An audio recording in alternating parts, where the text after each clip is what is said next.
Buongiorno a tutti, grazie al Presidente Vaccari per questa opportunità che mi dà di stare qui con voi, anche quasi in atto di Confindustria, grazie. Saluto tutti voi che siete qui presenti oggi e con i quali quindi ho l'opportunità di scambiare delle riflessioni, innanzitutto di conoscerci, perché poi bisogna anche, nella prospettiva di questo lavoro che avremo davanti in questi anni, anche guardarsi negli occhi per poter instaurare delle relazioni con le persone e lavorare insieme. Perché le istituzioni e chi fa politica ha un chiaro obiettivo, quello di cercare di interpretare le esigenze di un territorio, cercare di dare delle risposte, stare all'interno di normative e cercare quelle condizioni che permettono a questo Veneto di poter produrre e di poter vivere in un ambiente che sia sano, che sia bello, che sia confortevole. Prendo le parole del Presidente Vaccari quando ho colto all'inizio non una vis polemica, ma una considerazione sul rapporto con gli assessorati precedenti. Metteva in evidenza un po' magari una difficoltà nel dialogo. Allora, noi veniamo da una realtà veneta molto povera. Questo nostro Veneto era una delle realtà più povere a livello italiano ed europeo. No, migliaia di anni fa. Guardiamo anche al secolo scorso. E questo Veneto dove c'era la fame, c'era la pellagra, c'era la malaria, è un Veneto che poi è riuscito, grazie all'impegno dei veneti, a riscattarsi e a diventare una delle realtà più produttive di benessere, non solo a livello italiano, ma a livello europeo.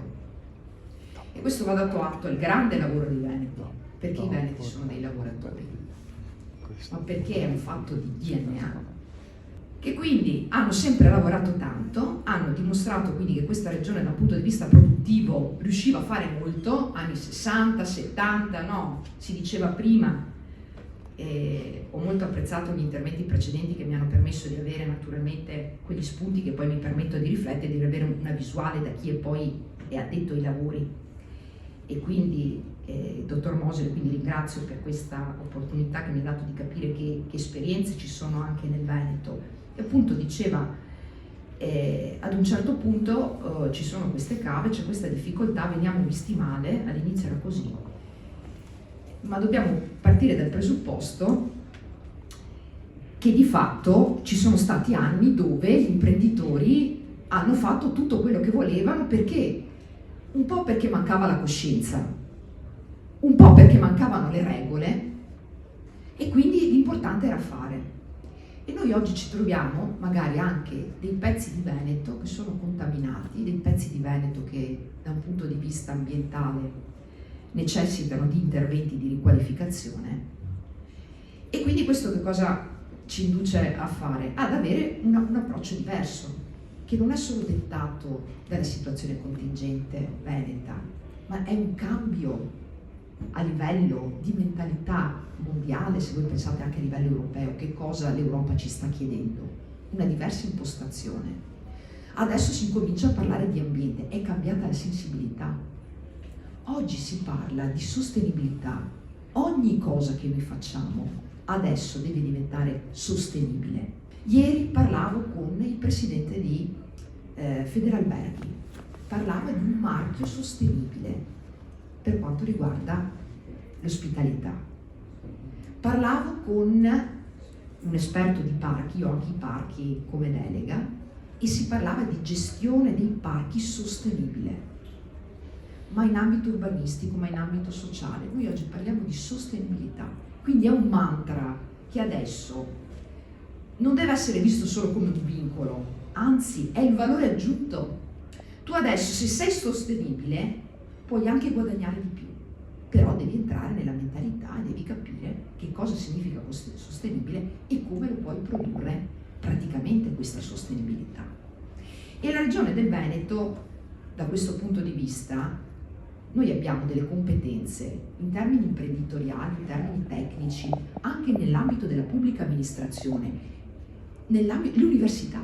Noi in Veneto possiamo chiedere in ogni ambito di avere delle competenze che ci danno una mano. Non ci manca niente a livello Veneto, in termini di competenze, non ci manca niente. Abbiamo anche i coraggiosi, cioè l'imprenditore, prima di tutto, è un coraggioso. A fronte di questo, però, appunto, ci vogliono i sostegni da un punto di vista tecnico, da un punto di vista normativo, e una pubblica amministrazione con tutte le difficoltà del mondo, che deve riuscire a creare i presupposti. Ed è quello che io sto dicendo, io qui con me oggi, l'ingegner Giandon, l'ingegnere Artico. La cosa che io dico sempre è che mi piacerebbe che la Regione del Veneto non fosse nell'iperuranio, ma fosse molto presente sul territorio e molto quindi a contatto, perché noi non possiamo dare l'immagine d'ancien regime di avere dei burocrati. Noi abbiamo delle persone che hanno una mente illuminata, che riesce a capire come nelle regole che vanno interpretate si danno le soluzioni.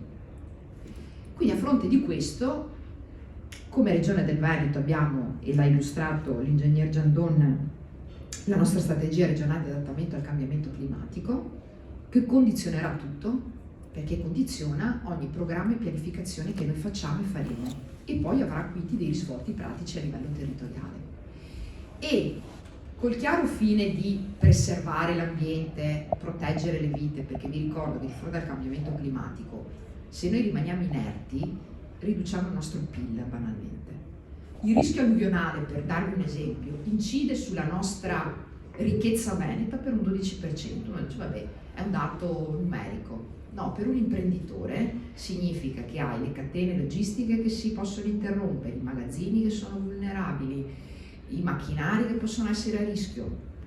Quindi c'è tutto l'interesse a proteggere. Però non è solo un fatto di protezione l'adattamento al cambiamento climatico, è un cogliere le opportunità. Ed ecco quindi che arriviamo alle cave. Allora, le cave, come anche l'ingegnere Artico ha molto bene trasmesso, non deve essere appunto qualificato come un sito estrattivo, ma come una infrastruttura di resilienza. E non è solo un fatto, guardate, è prima di tutto un fatto di narrazione. Le parole che noi usiamo, Presidente, fanno la differenza. Già cambiare linguaggio, perché le parole condizionano il pensiero e il pensiero è azione. All'area di Colli Ugani, Trachite, ecco, a voi riservo a breve un tavolo dove ci incontriamo e ci parliamo un pochino per capire un po' la questione, per cui ecco, vorrei essere resa un po' edotta e magari ragioniamo insieme anche sul concetto di innovazione che in quell'area diventa fondamentale ai fini della sostenibilità ambientale. Poi vabbè, ci sono questioni paesaggistiche. Col nuovo PRAC, come avete capito, cambia l'impostazione perché la cava, avete intuito, deve essere multiuso, multifunzione, perché si può andare a scavare alla fine, ad estrarre se c'è una finalità, e può andare oltre PRAC a questo punto, però ci deve essere una finalità di uso pubblico. E per predisporre questo nuovo PRAC, intanto a bilancio ci sono un po' di soldini per iniziare l'attività di elaborazione, perché ovviamente non riusciamo domani mattina, ma si inizia a lavorare. Questi sono gli impegni che mi prendo, che ci siamo presi, che le strutture si prendono, mantenendo questo dialogo costante, come vi dicevo, col chiaro intento di riuscire a darvi delle risposte, tenendo conto dello stato di fatto, ma col chiaro intento, ecco, di riuscire nella nostra attività, ringraziando tanto i collaboratori che ho in regione, che sono coloro che alla fine fanno la differenza, perché poi l'istituzione, la parte politica può avere grandi idee, ha le relazioni che servono per portare avanti i percorsi che si intendono attivare, però c'è bisogno di una parte tecnica che ci creda, e quindi penso che ci possano essere tutti i presupposti. Allora, ringraziando ancora per questa opportunità e tutti i relatori che appunto hanno dato gli spunti estremamente interessanti, auguro a tutti buon lavoro.